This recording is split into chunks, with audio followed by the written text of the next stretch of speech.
Kaunti ya Nyamira Okong'o mugeni nigai murunganirie enchira emibere yatogete ase kaunti ya KERICHO biye gotabekana yabetege korwa ase kaunti ya Nyamira Kaukwana kurasa magache bunge ye senate ritukoria rero umugeni nigo bona mochiri obotendere bwe kaunti ya Nyamira ase agotebekana emirobiro terakorekana buikiranu yokwenekia ogotindeka emibere ase kaunti eyo. Waigo nigo mugeni ichanire nchiro obotumikibwe chibesa ase kaunti eyo ase kiria gotabuna obotumikibwe bango egosangirwa ase kaunti eyo nigo oboiranirie e kaunti ya Nyamira maiga.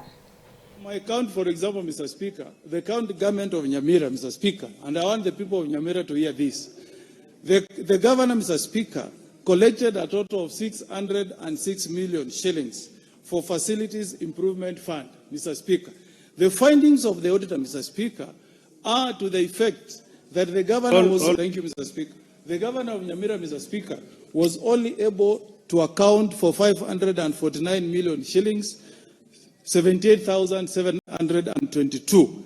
Meaning, Mr. Speaker, from the findings of the Auditor General, the governor of Nyamira, Mr. Speaker, has stolen or misappropriated from the poor patients who went to hospitals and paid money to be treated a total of 57,528,831, Mr. Speaker.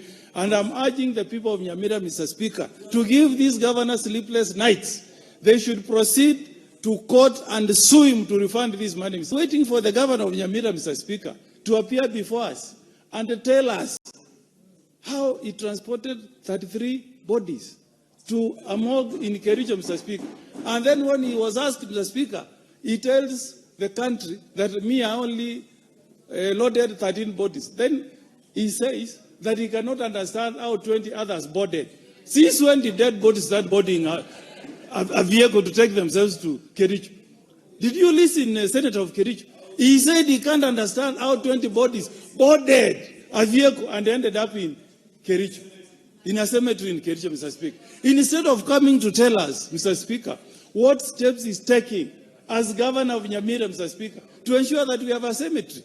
Instead, he does not even appear before this House, Mr. Speaker, to tell us why is he shaming and embarrassing the people of